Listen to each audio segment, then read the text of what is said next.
Hey guys, I'm back again and I'm here to do my reading wrap up of the month of March. The month of March, I read 6 books, and yeah, I think it was an okay month of reading. I would have liked to have read more, but I was reading Notre-Dame de Paris, and I read that one in French, and it was 700 pages, and it wasn't the fastest read. Let's get started with the classics. I read two old classics and one modern classic. So let's start with Northanger Abbey. So this is Jane Austen. It's the first time I've read this one. I haven't read a Jane Austen in a couple of years. The last one I read was Emma, which I did not like at all. I read that with my book club here in Normandy, and so this was the one that I picked out of my book cart that my husband wrapped. He wraps 12 books, and I randomly choose one per month, and this is the one that I chose. I think this is the one I chose for last month, but in fact, I read it this month. Anyway, I still have one that I haven't read yet. So this is a story that revolves around a relationship between Catherine and a man called Mr. Tilney. Now, Catherine is pretty ordinary and looks ordinary all the way around. Her family as well, pretty boring, ordinary people. They're not, this is not like a family with a lot of money or prestige or anything like that. Everything that Catherine knows about anything is something that she's read in a book. So if anything, this is a book for book lovers, kind of, sort of, but not really. I'm just saying that because Catherine is always reading. So she's invited Catherine to go to spend time in Bath with family friends, and it's there at a dance where she meets Mr. Tilney and kind of like crushes on him and starts liking him. So this is a story that's like the back and forth between these two people, and particularly Catherine is kind of young, on the youngish side. I want to say she's like a teenager, like she's like 16 or 17, something like that. So there's a lot of he said, she said, back and forth. No, yes, I don't want to go there. He might be there. Oh no, I don't want him to see me like this. That, this really wasn't my cup of tea, even though it's super short. It took me the entire month to read because I was bored out of my skull. So yeah, I will not be, I think I have one more Jane Austen on my bookshelf. I think it's Persuasion. And if I don't get along with that one, hey, look, that one will go too. Cause I don't know. I'm just not an Austen girl. I think I'm more of a Bronte girl. So that was my first read. Like I said, it took me all month to read it, and it's like really short, but I got through it. All right, the next classic I read was this one right here, which is Notre-Dame de Paris from Victor Hugo, which I was reading in this folio edition. And okay, so my friend Anna and I are on this reading thing. So we read the Rougon-Macquart series together. It took us 2 years and 3 months, but we read them all. And so this year we said, well, why don't we just pick up one French book a month? We'll try to do some classics, maybe some modern, So here we are with the month of March, and we're heading on with Notre-Dame de Paris. So this is the story of Quasimodo and La Esmeralda. Quasimodo is abandoned at birth because he is deformed and ugly, and so he's pretty much like left abandoned. So a priest decides to, the priest is called Father Follow, I think it is, decides to adopt him. Now, the priest Frollo already has a brother, Jahan, that he's sort of raising in hopes that eventually Jahan will follow in his footsteps and become a priest as well. But that ain't happening, because Jahan out in the streets, honey. He partying. He have a good time. So quickly we realize that Quasimodo and Frollo make like a family. And Quasimodo and Frollo live inside of the Notre-Dame Cathedral. And it's there where Quasimodo falls in love with the bells. And he spends so much time ringing the bells, and in the place where there's the bells, that he goes deaf. So we have another character, main character is La Esmeralda, and she is referred to throughout the book 3 different ways: the gypsy, the Egyptian, and I think there's one other way they refer to her, which is kind of a generic way of saying that they're othering her, that she doesn't belong to this area. So La Esmeralda, she's a bit of a free spirit, and she has this goat called Jali that she trains to do tricks. And people know her in the main center of Paris, in and around Notre Dame. So very quickly, when we get into the story, it is a little disorientating and, frankly speaking, very confusing, and it kind of put me off a little bit at the beginning of the novel.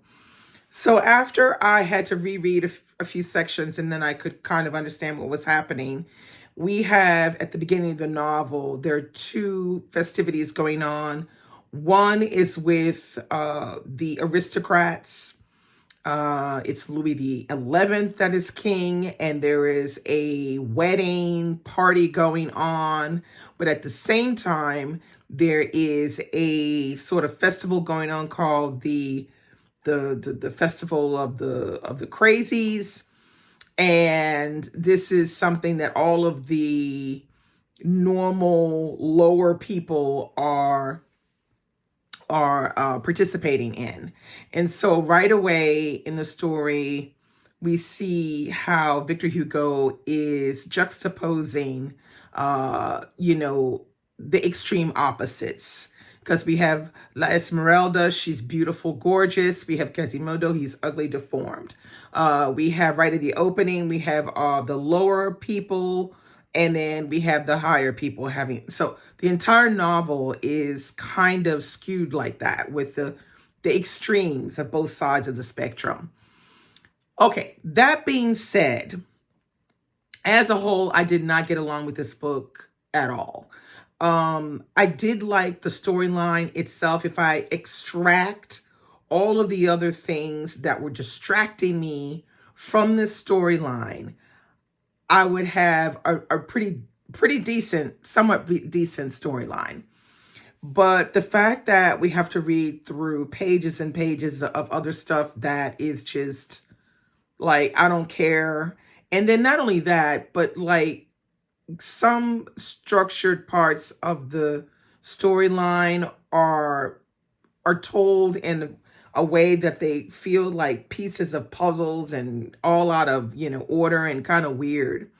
And there's like one main flaw in the storyline that I just can't get behind it. Like, I don't get it. I don't understand how that can be a part of the storyline. Now, I'm not going to give anything away, but I'm going to say, for those people who know the storyline, let's just say La Esmeralda and Phoebus. That's all I'm going to say. I'm like, huh? Okay. Anyway, that being said, Anna and I got through the 700 pages. This was not really what I was expecting. And it made for a very difficult reading month for me. it made my reading drag overall. And this is why I didn't read as many books as I would have liked to, because I was dragging through trying to read, understand, and plot through 700 pages of Victor Hugo. So, do I regret? No, I do not regret, because I've always wanted to read the book. Now that I have, I realize, yeah, not really so much for me. However, Les Miserables, yes, I love Les Miserables. This, not so much. Okay, the next classic that we read, this is a modern classic. This is The Wedding by Dorothy West. And Dorothy West was a member of the Harlem Renaissance. She wrote this book when she was 87 years old. Technically 42 years after her debut novel. And her debut novel was The Living is Easy. So this is a novel that takes place on Martha's Vineyard, and we are following a family of white presenting Black people. If you don't know what that means, that is Black people that have skin so white that people would think that they were white. So this is supposed to be the weekend in which Shelby is getting married. Shelby, I think it's the oldest daughter, Shelby. And Shelby is getting married to a white man who's called Meade. So what we have here is an in-depth look into this family. And they live in an area of Martha's Vineyard, which is called, they call themselves the Ovalites. And this is an area where everybody is kind of light bright, white presenting. And they are kind of like away from the other part of Martha's Vineyard with the other white people. So the thing about this novel is you don't see very many white people in the novel. The other white people on Martha's Vineyard that we do see, they're not even upper class people that we see. Whereas this family is upper class. And we quickly realize, because we get into the backstory of this family, we realize that colorism is a serious issue in this family, because the grandmother is still alive and she's super color struck. So we then see the past of this family through the eyes of the grandmother. And this gives us an understanding of where they come from and why they are the way they are. I felt like this novel was too short. I feel like I needed another 50 pages, and I needed some other things to be rounded off a bit more for me to really love the novel. But I did like it, and I gave it a 3.5. And this was the Read So Lit book club that I run on Patreon. This is what we read the month of March. Dorothy West, The Wedding. I'm looking forward to picking up The Living is Easy. Okay, the next book I read was this one right here, which is called Northwoods by Daniel Mason. And I read this with my book club here in Normandy. This is a literary fiction novel that takes place over 400 years, following a plot of land and a yellow house, starting with a young Puritan couple who runs away from their colony and arrives on this plot of land. And from there, the story begins. So with each chapter, you get different characters, different time periods, but either, focusing on this yellow house and on the apple orchard that started, in the second chapter of the book with the Osgood family. So this book is just amazing. It is one of those books that, you're either going to love it or you're going to hate it. I absolutely loved it. It was a bit split the day of the book club, but I highly recommend it, particularly if you want to read something that is out of the ordinary, that's very different from what you're used to reading. If you want to know more about what I thought about the book, you can go over and watch my review of this book, which I will drop the link below. Okay, the next books I read were 2 cozy mysteries. The first one was this one right here, The Potting Shed Murder. This is by Paula Sutton. I really, really love Paula Sutton. If you don't know her, she is the face of Hill House Vintage over on Instagram. She's a lovely Black, British, Caribbean origin woman who lives in the countryside of Norfolk with her white husband and she's, I think, kids. I think her kids are a little bit older though now, but they like old cars. And so she has, if you follow her Instagram, it's a lovely home. She does a lot of baking and decorating and all kinds of things like that. So she has now ventured into writing cozy mysteries. This is the first book in her cozy mystery series. And in this series, we're trying to find out who killed the schoolmaster. I think his name is Papelwick. Now, this book, I love, love, love the tone. The tone is giving very British, and it's also giving modern day Miss Marple. So the main character in here is Daphne Brewster, and Daphne Brewster is very much similar to who Paula Sutton is. So Black woman living in Norfolk and in a place where there are not a lot of Black people. And I think that little accent inside of here was really, really a nice touch. And I'm going to love reading more about, Daphne as the books go on. But this one, the murder happens in the community garden area where the guy has a garden, a potting shed, and the school headmaster is found dead. And so from there, the police are trying to figure out, did he die of natural causes or was he murdered? And eventually we have Daphne who starts to sleuth naturally. I highly recommend this one. I thought it was a really, really good read. It was quite a fast read, but what I really liked was the tone and how well written it is. It's very snappy, a little snarky. We get a lot of, different types of characters that make up a small kind of village, outskirts of London. I loved it. I highly recommend picking this up if you like cozy mysteries.